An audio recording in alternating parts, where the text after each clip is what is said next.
Percentage మారినప్పుడల్లా గవర్నమెంట్లు మారుతూ వస్తూ ఉన్నాయి. ముఖ్యంగా మహారాష్ట్రలో మీరు చూసారంటే ఈ ఎన్నికల్లో మనకు గత ఎన్నికల కంటే కానీ 4.61 ఓటింగ్ పెరిగింది. చరిత్రలో ఎక్కడ కూడా 2 కంటే ఎక్కువ పెరిగితే ఏ గవర్నమెంట్ కూడా నిలబలేదు, కూలిపోయింది. ఇది ఒక రికార్డ్ అనమాట సెఫాలజీలో. ప్రతిసారి ఇప్పుడు మీరు మహారాష్ట్రలో చూడండి, 2009లో ఓటింగ్ తగ్గింది, -3.76 తగ్గింది. 2009 అంటే 2004 తగ్గింది, గవర్నమెంట్ మారలేదు, నిలబడింది. అట్లాగే 2014లో కూడా ఓటింగ్ 3.4 పెరిగింది, గవర్నమెంట్ మారింది. కాంగ్రెస్ బీజేపీ ఎల్లో 122 సీట్లతో వచ్చేసింది, 3.4 పెరిగింది. తర్వాత 2019లో -1.64 అంటే ఓటింగ్ తగ్గింది, గవర్నమెంట్ నిలబడింది. తర్వాత ఇప్పుడు 4.61 అంటే చరిత్రలో ఇంత మారినప్పుడు గవర్నమెంట్ మారకపోవడం ఇదే మొదటిసారి. అంటే మీరు ఇంతకుముందు తెలంగాణ ఆంధ్ర ఎలక్షన్ కూడా డిస్కస్ చేద్దాం. మీరు చెప్పింది very interesting point. Polling percentage 2 కన్నా ఎక్కువ శాతం పెరిగినప్పుడు ఇంతవరకు ఎప్పుడు నిలబడలేదు. ఒకటి ఉదాహరణ బీహార్ ఒకటి ఎక్సెప్షన్ 2015. కానీ బీహార్లో జరిగింది ఏంటంటే తొలిసారి ఆర్జేడీ కాంగ్రెస్ నితీష్ కలిశారు కాబట్టి దీంతో పోల్చలేం.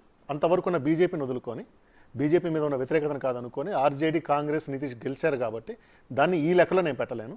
దాన్ని పక్కన పెడితే ఎక్కడ కూడా 2% కన్నా ఎక్కువ ఓటింగ్ శాతం పెరిగినప్పుడు ఎక్కడ గవర్నమెంట్ నిలబడి గవర్నమెంట్ పడిపోయినాయి. ఇది ఒక రికార్డ్ బ్రేకింగ్ అండి. దీనికి ఒకసారి డిస్కస్ చేద్దాం. ఊరికి మన దాన్ని కంపేర్ చేసుకుందాం. చెప్పండి. మన దగ్గర ఈ రెండు రాష్ట్రాల్లో వచ్చిన రిజల్ట్లో పోలింగ్ పర్సంటేజ్ పెరిగిందా? ఎందుకంటే 2 రాష్ట్రాల్లో గవర్నమెంట్లు మారాయి. 2000 తెలంగాణలో 2014 నుంచి 2018కి పోలింగ్ శాతం పెరిగింది. 2018 నుంచి 2023కి పోలింగ్ శాతం తగ్గింది, కానీ గవర్నమెంట్ మారింది.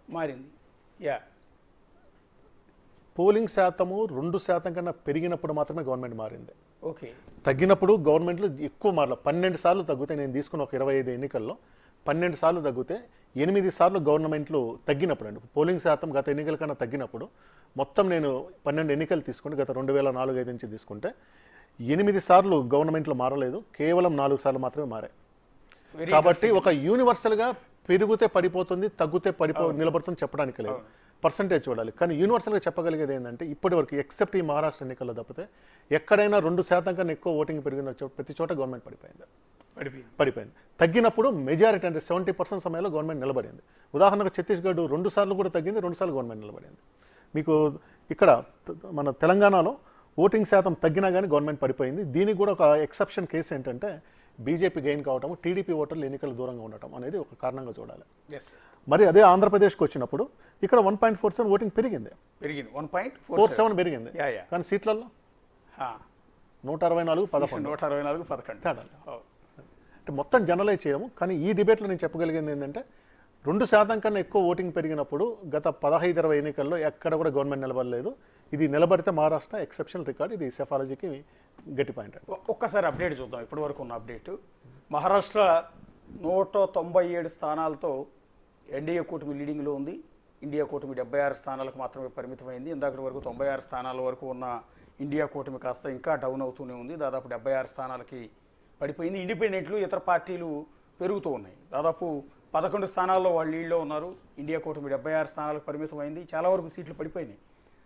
బీజేపీ కూటమి అంటే ఎన్డీఏ కూటమి మాత్రం 197 స్థానాలతో రికార్డు స్థాయిలో దూసుకుపోతుంది. డబుల్ సెంచరీ దిశగా ఎన్డీఏ కూటమి మహారాష్ట్రలో దూసుకుపోతుంది. కాకపోతే శివ రాచర్ల గారు చెప్పినట్టుగా అది ట్రెండ్ మారుతుందా, నెక్స్ట్కి వచ్చేటప్పుడు మనం ట్రెండ్ కాదు, ఇది అన్ని దగ్గర ఇది ఇన్పుట్ ఉందా అనేది ఒకటి చూడాలండి. అంటే మనకు బీహార్ అనుభవం ఉంది కదా, ఒక ఇన్పుట్ వస్తూ ఉంది. ఖచ్చితంగా బీజేపీ లీడ్లో ఉంది, కానీ నెంబర్లు ఎంత ఉన్నాయో లేదనేది మనం చూడాలి. ఇంత మార్జిన్ ఉన్న తర్వాత మళ్ళీ ఇండియా కూటమి పుంజుకునేంత అవకాశం